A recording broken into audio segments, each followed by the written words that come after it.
Good evening, everyone, and welcome to our live coverage of the latest mission from Cape Canaveral Space Force Station. And Will Robinson Smith will be providing our commentary for the duration of this coverage. We are broadcasting, as we always do, from the Spaceflight Now News Bureau here at NASA's Kennedy Space Center. Hope you're all having a wonderful start to the work week and had a relaxing and otherwise productive weekend. Getting plenty of R&R. Glad to have you back with us for this planned launch of the Starlink 12-21 mission. And if all goes well over the course of the next 58 minutes and some change, the return to flight mission for SpaceX. This will be the first Falcon 9 launch that we've seen from the company since the last time we had a Starlink launch from right here at Pad 40, which lifted off on Sunday, March 2nd, and the Starlink 12-20 mission. As you might recall, that resulted in the failed recovery of Falcon 9 first stage booster B1086 at the end of its fifth launch. Caused a brief grounding of the Falcon 9 fleet for a couple of days due to that mishap that came about with the booster recovery. SpaceX has been cleared to launch from the FAA since March 4th. However, there's not been a Falcon flight up until potentially today in the next 57 minutes from right now. That being said, there are currently 3 Falcon 9 rockets on 3 separate pads across the country.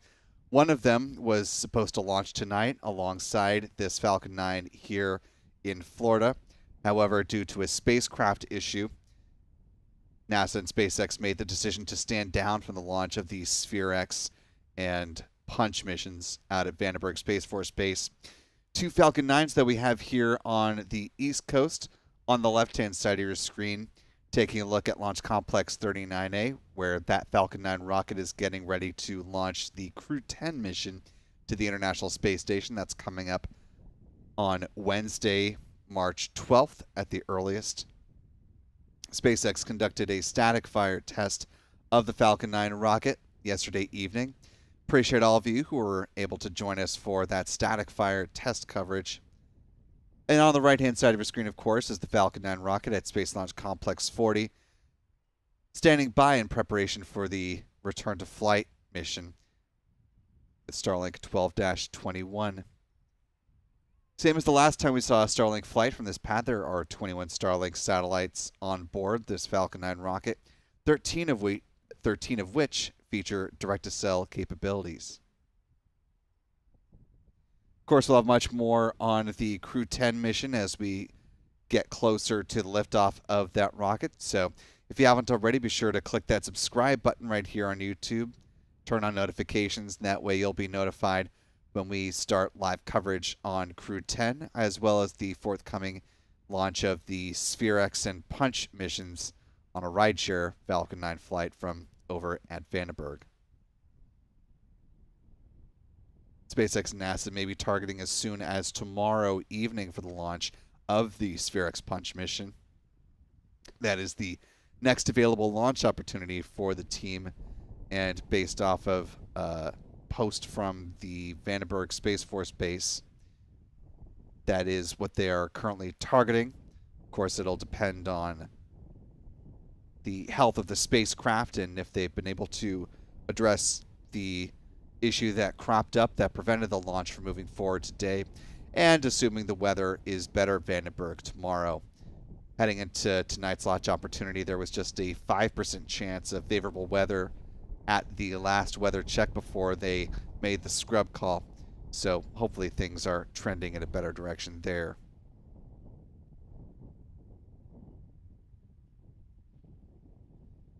Talking about the weather here, though, you can see the tracker camera shaking a little bit on the right-hand side of your screen.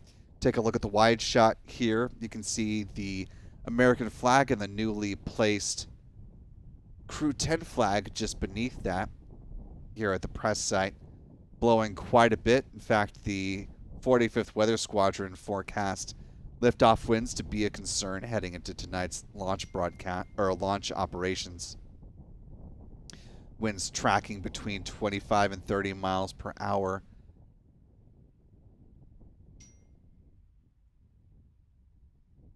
As far as the outlook for tonight, meteorologists suggested a 60% chance of good weather conditions at liftoff when they issued their last public weather update that was written on Sunday. If SpaceX is unable to launch today, either because of weather or any technical issue that may crop up with the Falcon 9 rocket or its payload, they do have a backup opportunity that exists tomorrow. And from a weather standpoint, that has a greater than 95% chance of favorable weather at liftoff. However, the upper level wind shear in a 24-hour backup opportunity is listed as a moderate risk on a scale of low to moderate to high.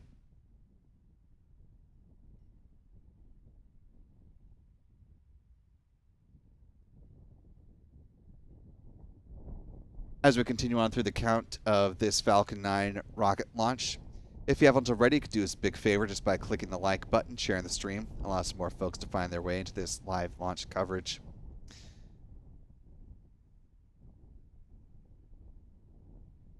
Taking a look at our live chat, we have our wonderful moderators, Callisti Lee, Jeff Hansen, Rick Donner, all joining us tonight.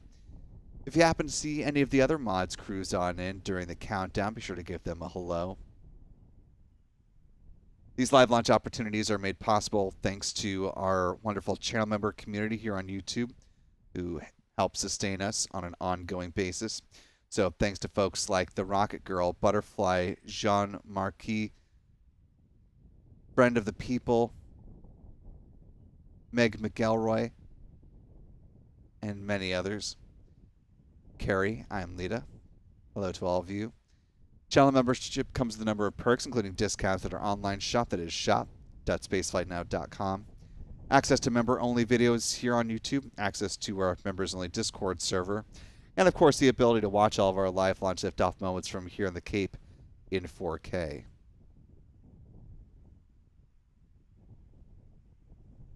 As a reminder, speaking of our online shop, we do have the Crew 10 mission patch, that embroidered mission patch, available for purchase right now.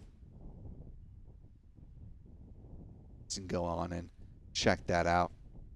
Also want to welcome in some new channel members. Kari joining us with channel membership at the pad leader level. And a thanks to Callistia and Jeff Hansen for gifting 5 Spaceflight Now memberships apiece. So to our 10 newest channel members, in addition to Kari, welcome aboard. We're glad to have you with us. If you haven't already, be sure to thank Callistia and Jeff in the live chat. And we hope you decide to stick around with channel membership.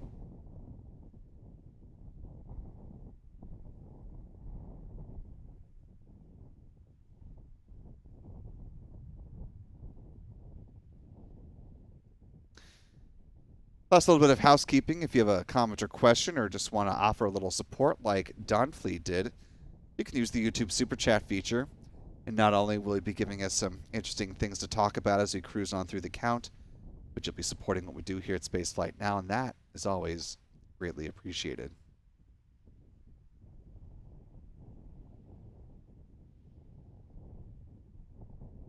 As we're preparing for tonight's Starlink launch, we have our most of our usual team out tonight.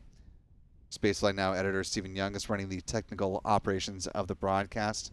Our Adam Bernstein is back with us tonight, getting ready to track the rocket, managing all of the cameras around the press site, holding it down both literally and figuratively with quite a number of sandbags, making sure the cameras stay as put as is possible given the windy conditions out there.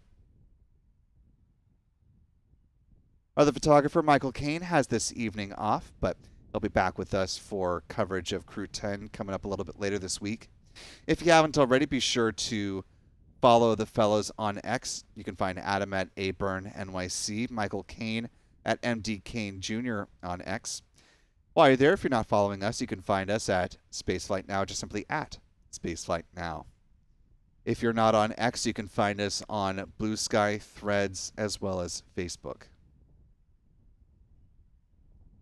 We'll also be joined in tracking assistance tonight by our friend Pete Carsons with MaxQ Productions.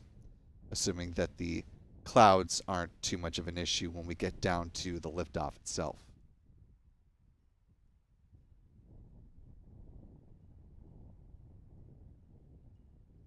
We're now currently T-minus 48 minutes, 31 seconds and counting. Just about 10 minutes away from the point at which the SpaceX launch director will make the call on the start of propellant load for today's Falcon 9 flight.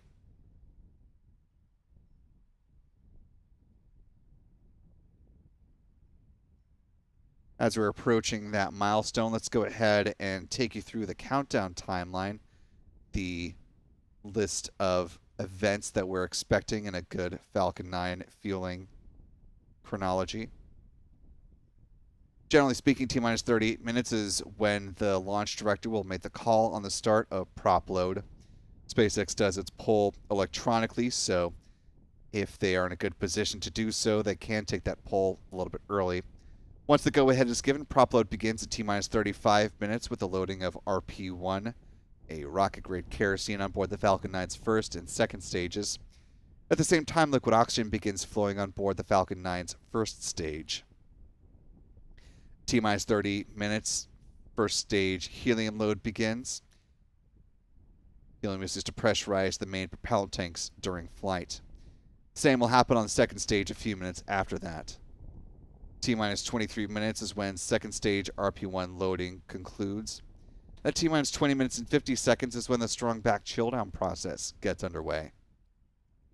That's when SpaceX is conditioning the feed lines at the pad prior to second stage liquid oxygen loading. We see that visually manifest by the so-called big vent that here at pad 40 happens at about T-minus 20 minutes and 20 seconds. It's a good visual indication that fueling is moving along on time as expected.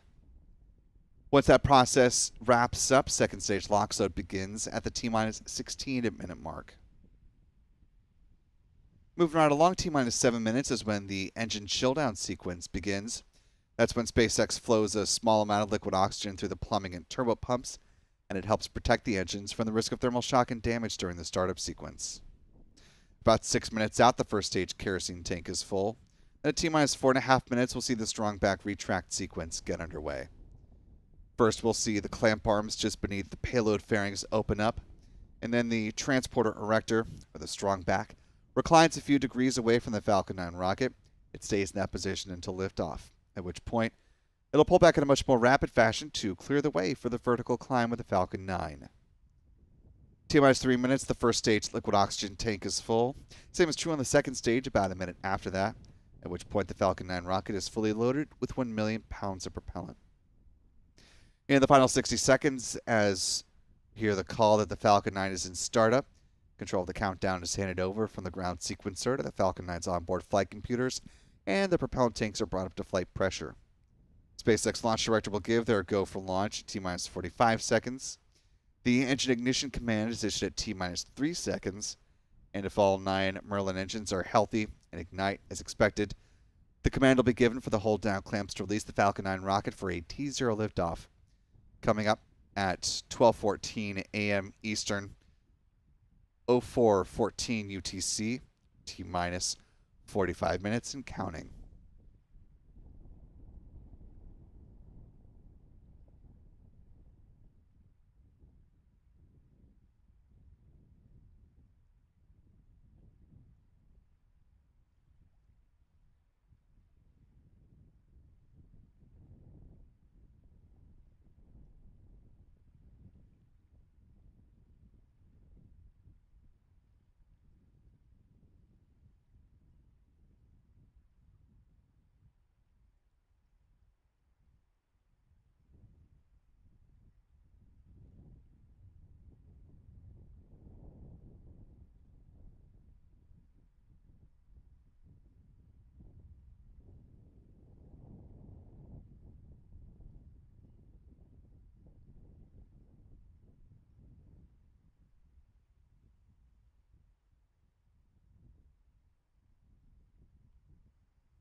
Now T minus 20, excuse me, T minus 40 minutes, 26 seconds and counting.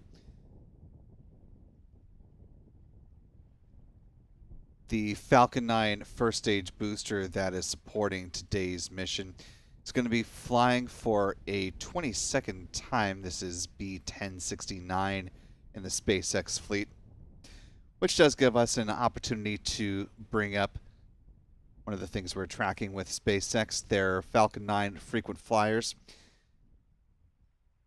I like to keep a running check of the top 5 most used Falcon 9 first stage boosters. The order has not changed since we last addressed this, but one of the top 5, the one I just mentioned, B1069, is further cementing its spot on the list. So running through this quickly, we've got the flight leader still remains B1067 with 26 launches and landings. That's followed by a two-way tie for second place, B1063 and B1071. Coming into the fourth spot is the booster supporting today's mission, B1069, going from 21 to 22 flights, if all goes well. Currently tied with it for fourth place, but will be in fifth by the time all is said and done with this mission, is B1076, which has so far flown 21 times. Here's a look at the bar chart of Falcon missions so far on the year. SpaceX has flown now 26 times, looking for its 27th launch with the liftoff of this Falcon 9 rocket here in just a little less than 39 minutes from now.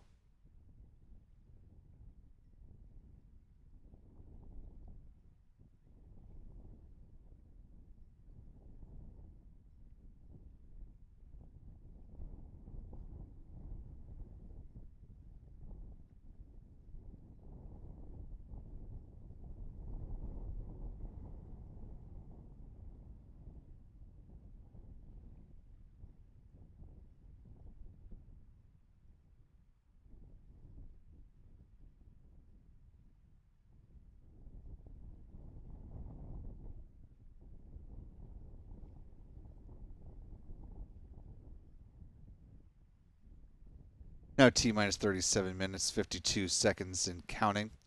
At this point, the SpaceX launch director will have made the call on the start of prop load, assuming that they're in a good position to continue moving forward with tonight's launch of the Starlink 12-21 mission.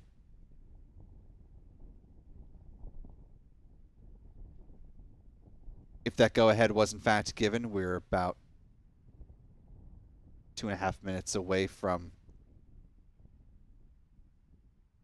fueling beginning. That'll start at the T minus 35 minute mark.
Now T minus 35 minutes, 28 seconds and counting.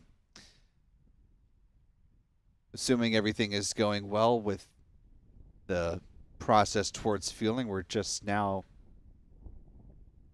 15 seconds away from the start of tanking the Falcon 9 rocket.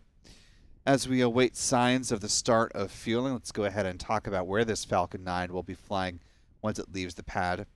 Let's talk a little trajectory, shall we? Now T minus 35 minutes and counting. This Falcon 9 rocket will follow the same path as all others that are part of the Group 12 piece of the Starlink constellation. It'll fly in a southeasterly trajectory, leaving Florida's Space Coast. The first stage booster will follow the red arc that you see here on your screen and target a touchdown on the SpaceX drone ship called a shortfall gravitas. The Falcon 9's payload fairings will be deployed a little bit further downrange of where the drone ship is based. The fairing halves will splash down in the water of the Atlantic Ocean under the support of steerable parachutes.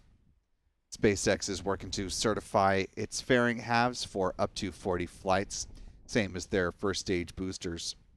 They'll be brought aboard a recovery vessel like the one you see here on the screen, brought back through Cape Canaveral, or Port Canaveral, and over to Hangar X, where they will be refurbished and turned around for future flights.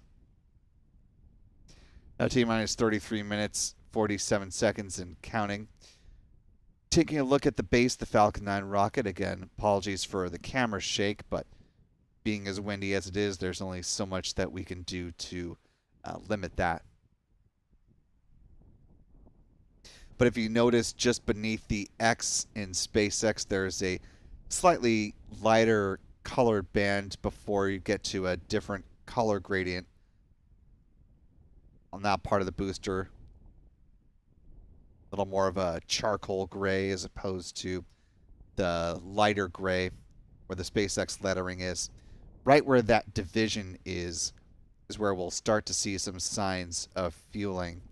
What we're looking for is a frost line beginning to form as the super cold densified liquid oxygen begins flowing on board the tanks of the Falcon 9 rocket.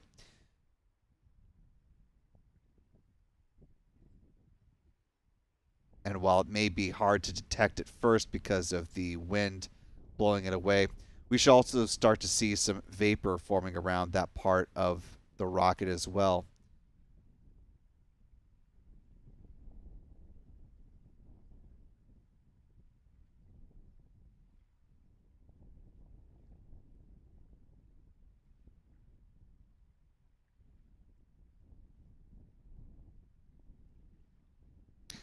And we are starting to see some signs of vapor there just beneath the X, that frost line beginning to build, which means SpaceX is in fact tanking the Falcon 9 rocket and progressing towards a planned liftoff of this vehicle coming up in 32 minutes.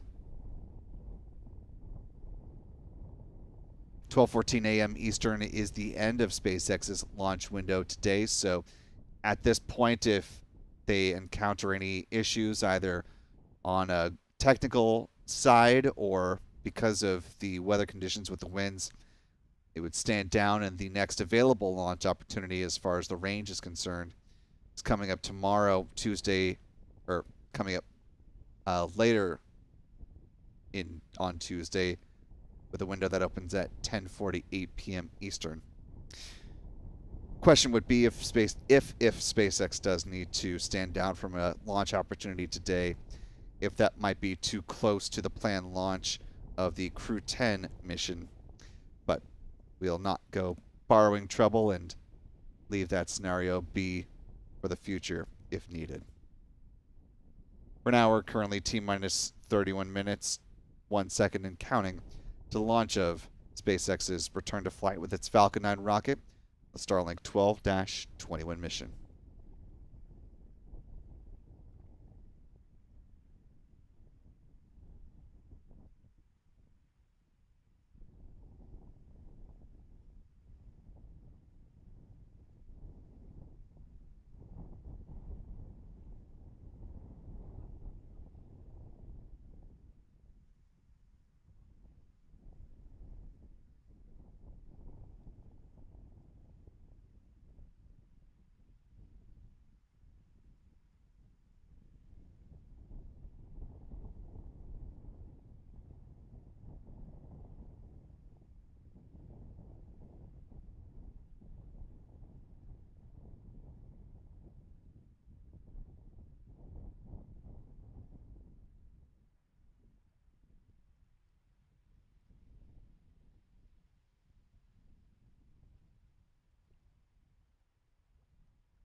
Time now T minus 29 minutes, 31 seconds and counting.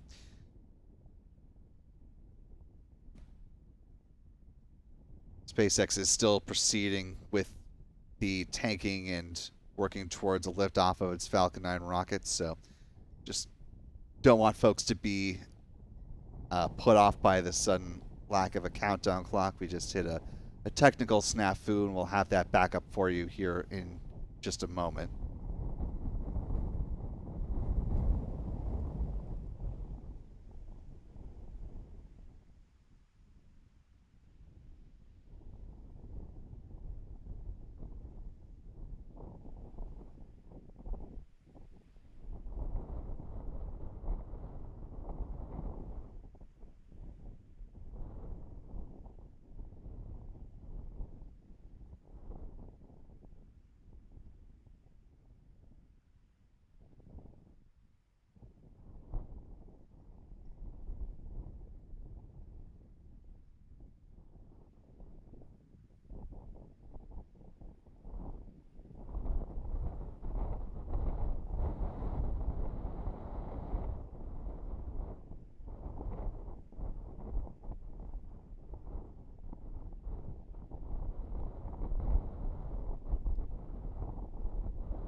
Now T minus 27 minutes, 13 seconds and counting.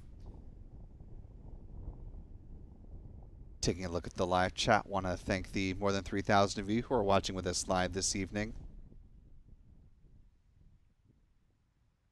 If you haven't already, you could do us a big favor just by clicking the like button, sharing the stream, allow some more folks to find their way into this live launch coverage. That'd be greatly appreciated. Also want to thank a few folks for their support this evening. Our thanks to Chad Carey for a $5 super chat. Appreciate that, Chad. Who says, just left Cape Canaveral yesterday. So sad to have missed these launches. Sorry to hear that, Chad. Hopefully you'll find your way back to our neck of the woods in the not-too-distant future, and you can catch one of the launches that more routinely than not seems to happen about every 2 to 3 days here on the Space Coast, so fingers crossed for next time. Also want to thank moderator Astro Joe for joining us this evening, helping us out with moderation duties, and also for gifting a Spaceflight Now membership. Appreciate that generosity, Astro Joe. And to our newest channel member, welcome aboard. We're glad to have you with us. Be sure to thank Astro Joe in the live chat if you haven't already. And we hope you decide to stick around with channel membership.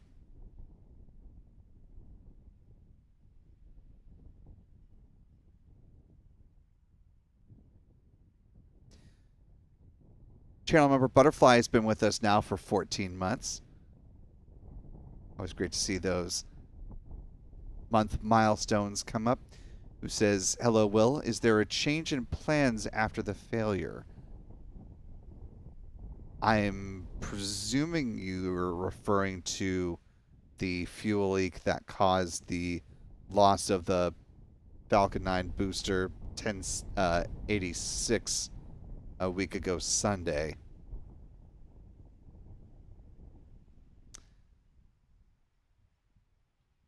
According to Bill Gerstenmaier, the vice president of flight reliability, build and flight reliability for SpaceX, they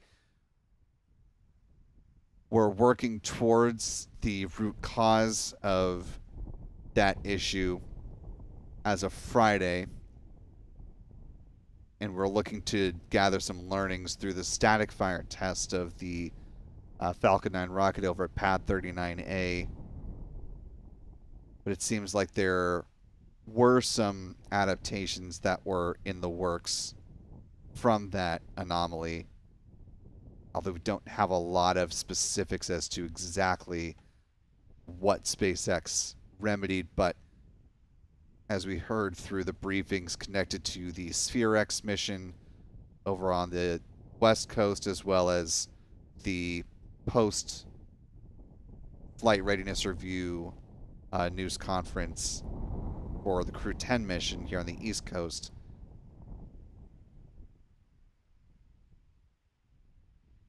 Oh, I see actually Butterfly hopping back in the live chat. It says the one from Texas, so referring to the Starship Flight 8 anomaly. I think at this point it's too early to know with any specificity what changes SpaceX has in the works on that. They certainly haven't come out with any robust detail on how exactly they are addressing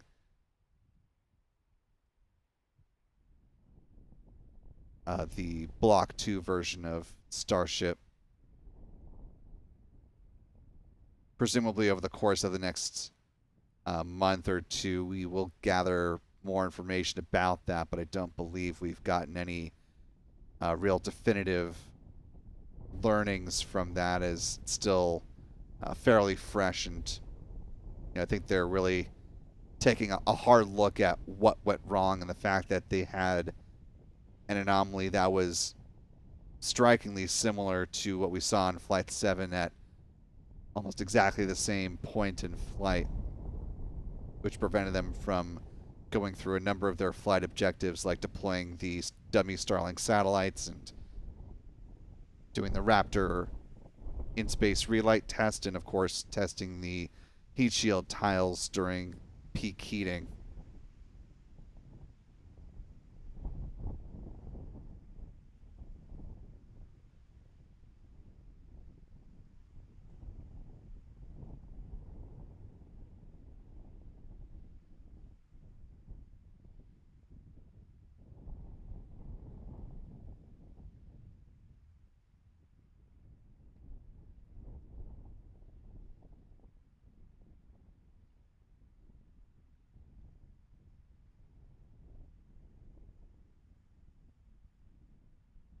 Now T-minus 21 minutes, 48 seconds and counting.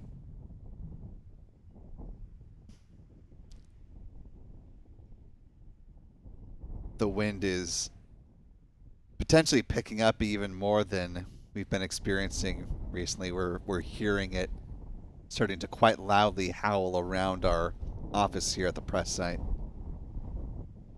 Obviously, the SpaceX teams, as well as launch weather officers and the range, are also tracking the weather and making sure that they're going to be in a good position to launch here in the next 21 minutes and some change. Get a little bit of a gauge of the strength of the wind by looking at the American flag as well as the Crew 10 flag, which was just hoisted earlier today, as friends and family of the 3 astronauts and the cosmonaut who will be flying to the International Space Station as part of the Crew 10 mission were gathered there at the press lawn to see that flag go up.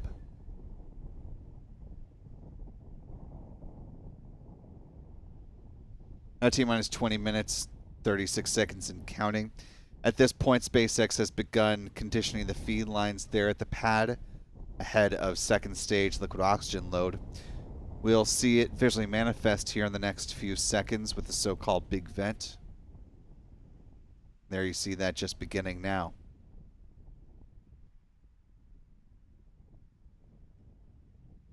You can tell with the wind direction that wind appears to be largely gusting away from us, the press site.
Now T-minus 16 minutes, 57 seconds and counting.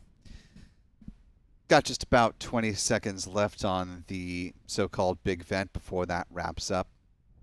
Taking a look at the live chat, want to thank a few folks for their support this evening. Our thanks to Justin Broderick for a $5 super chat. Thank you, Justin, who says, thanks so much for what y'all do.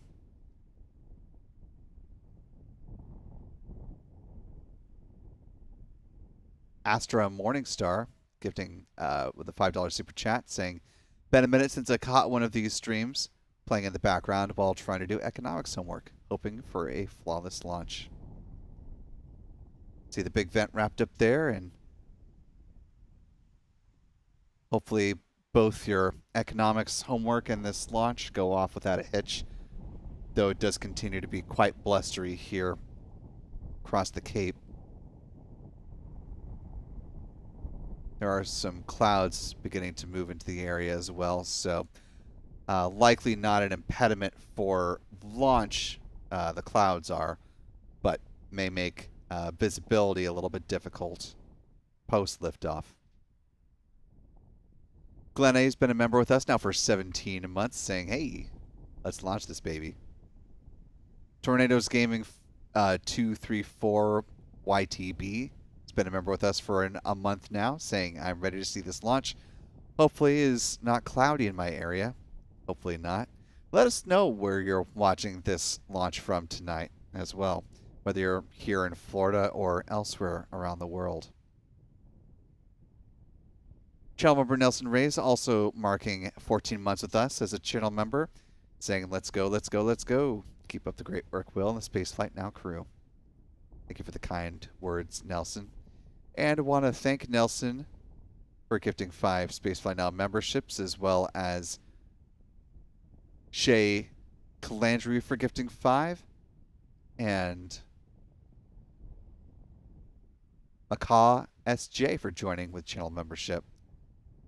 Welcome aboard, Macaw, and to our 10 gifted channel members, welcome aboard to all of you as well. We're glad to have you with us. Be sure to thank Shay and Nelson in the live chat if you haven't already, and we hope you decide to stick around with channel membership. As we mentioned, the Falcon 9 first stage booster that is launching tonight's Starlink mission, weather permitting, is B1069. It'll be launching for a 22nd time so far. So before we get to that milestone, let's go ahead and step back through where it has been and let you know the history of this particular first stage booster. It began launching back on December 21st of 2021 with SpaceX's 24th Commercial Resupply Services, or CRS, mission to the orbiting outpost. That was followed up on August 28th, 2022 with its first Starlink flight. That was Starlink 4-23. Followed up by mission for Eutelsat. That was the Hotbird 13F communications satellite on October 15th.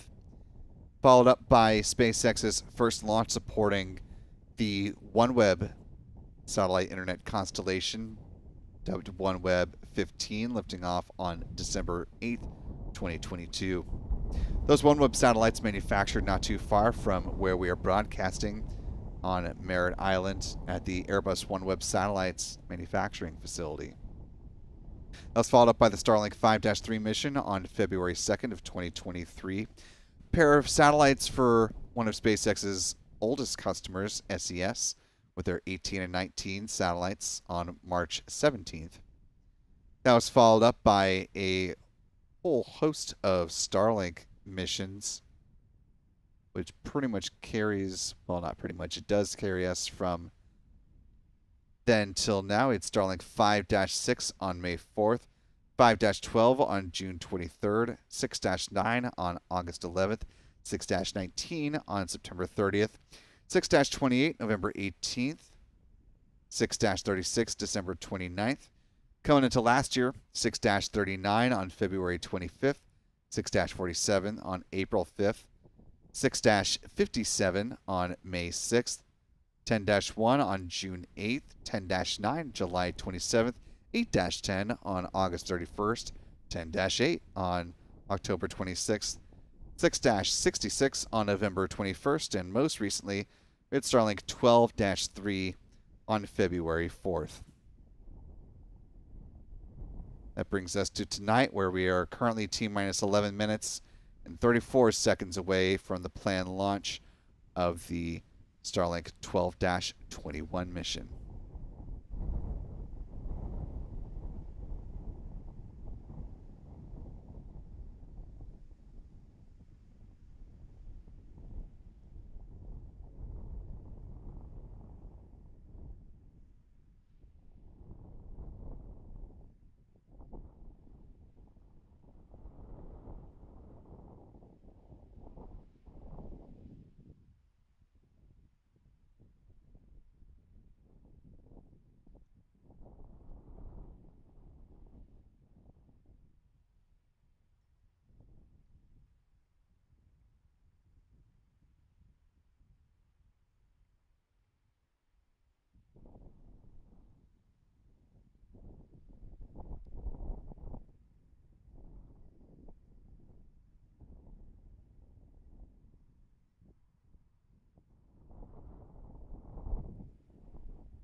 Now T-minus 9 minutes, 4 seconds and counting.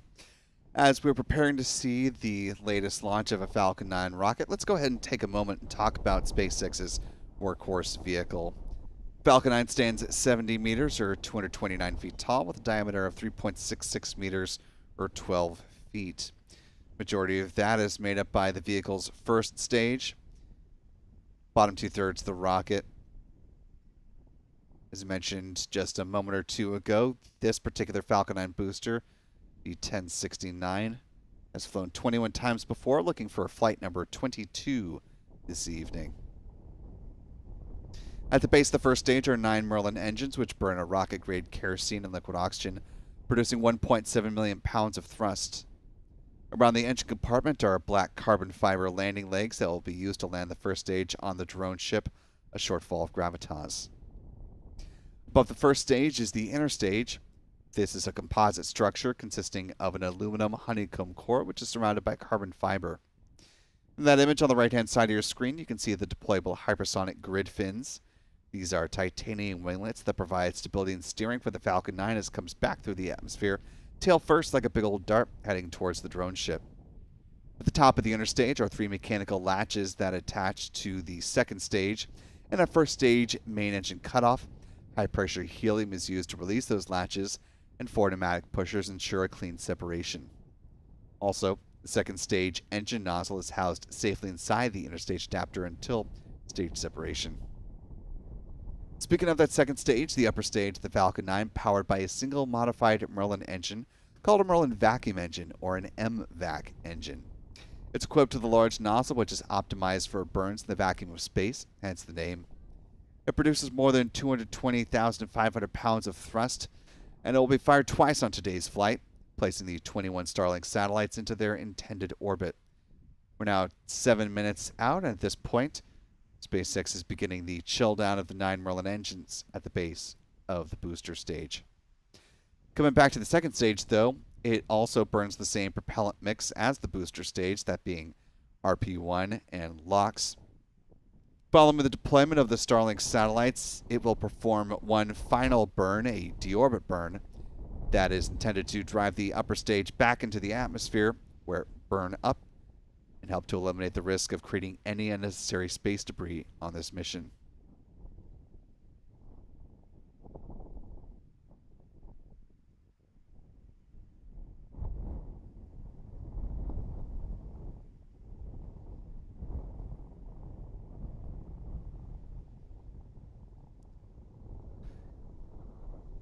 Just noting that we have not been seeing signs of second stage liquid oxygen load as we're tracking this Falcon 9 rocket, and we may be in a position where they have scrubbed for the night.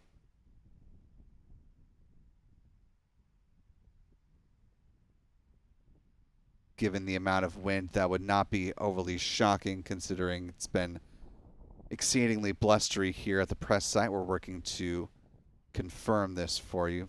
Stand by.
At this point, folks, we are ready to call tonight's launch a scrub.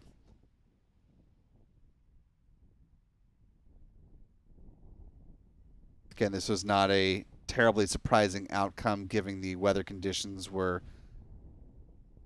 60% favorable coming into tonight's launch opportunity, and the winds across the Cape have been nothing if not exceedingly blustery and appear to have grown more so throughout the course of the countdown tonight. SpaceX does have another backup opportunity on Tuesday, well, later today, now that it's 12:10 a.m.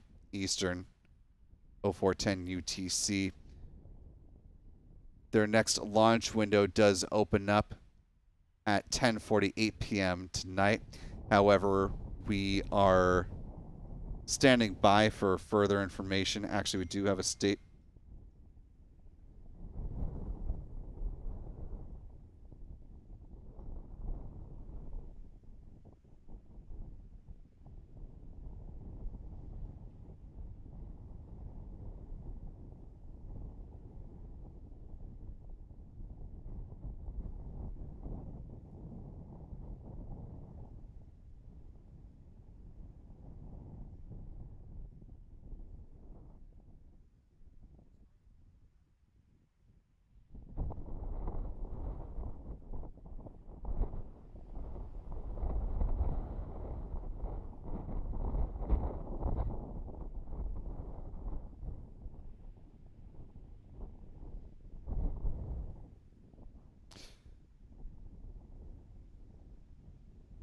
As I was saying, SpaceX does technically have that launch window that opens tomorrow or later today at 10:48 p.m. Eastern. However, that is less than 24 hours at that point from when NASA and SpaceX are targeting the launch of the Crew 10 mission from over at Launch Complex 39A here at the Kennedy Space Center. So where we may be at this point is because SpaceX had to stand down from this launch at Pad 40, they may have to wait until after the launch of Crew 10 on Wednesday.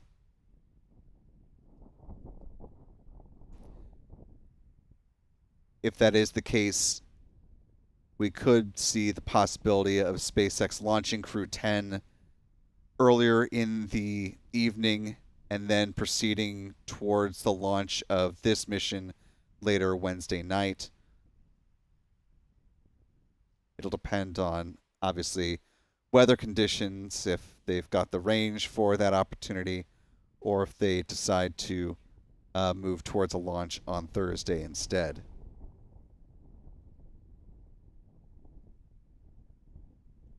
Standing by just for a little bit to see if we get a statement from SpaceX about this mission. They did very, very briefly start their broadcast. I think it was just an automated start time of their live stream, but they very quickly took it down or stopped it.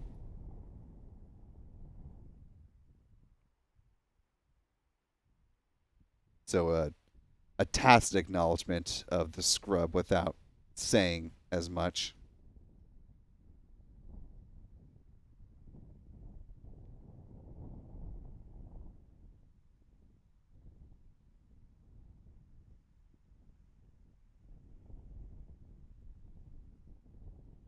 Of course, you can follow along on our social channels at Spaceflight Now. We're on X, Blue Sky, Facebook, and Threads. We'll have updates for you as soon as we know definitively when SpaceX is going to attempt to launch the Starlink 12-21 mission next. If they are able to take advantage of their launch window that exists tomorrow, we will, of course, have live launch coverage for you at that point in time. Otherwise,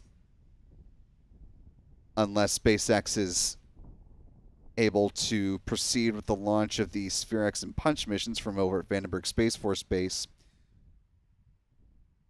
which may or may not be the case tomorrow, we do have the Crew 10 mission on Wednesday. However, as another update, because why wouldn't there be some more flux that we can introduce into all this? You can see the crew access arm has retracted at Launch Complex 39A, which is quite possibly an indication that they will be lowering the transporter erector along with the Falcon 9 rocket. You can see the support mount that the transporter erector, the top of that rests upon. That's there at the pad. You can see that just between those two spotlights there, just to the right of the rocket. So be sure to follow along on our 24/7 live stream here on the channel. That is Launchpad Live, and you can watch the progress of what's going on here at Pad 39A, as it certainly appears as SpaceX may be preparing to lower the Falcon 9 rocket at this pad. So quite a bit in flux with SpaceX and its Falcon fleet, where earlier today we were looking at a double launch day in preparation for Crew 10 on Wednesday. We had weather interference with both SphereX as well as the Starlink mission, and we're tracking the progress of what's going on at Pad 39A. So I want to thank you for your time and attention with all of the changes throughout the course of this afternoon and evening, and now just after midnight. I want to thank our wonderful moderators in the live chat: Callisti Lee, Astro Joe, Rick Donner,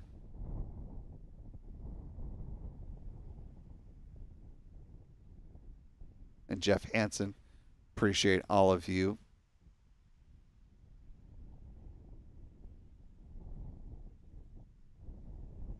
I want to thank our photographer, Adam Bernstein, for being at the ready, getting the cameras set up in preparation for this launch attempt. Thanks to our friend Pete Carsons with Max Q Productions for being on standby in support of this launch. Thanks to our Spaceflight Now editor, Stephen Young, for running the technical operations of the broadcast. Most importantly, thanks to you for wherever you've been watching from. Again, be sure to head over to our website, spaceflightnow.com. Click on the launch schedule section. You can get the very latest on the upcoming launches from SpaceX, as well as other launch providers like Rocket Lab, which has a pair of Electron rocket launches set for March 15th and the 18th from down in New Zealand. Well, that'll go ahead and do it for us tonight here with Spaceflight Now. For all of us here at the team, I'm Will Robinson-Smith. Remember, be good to yourselves, be good to others. We will see you next time, folks. And until then, bye-bye.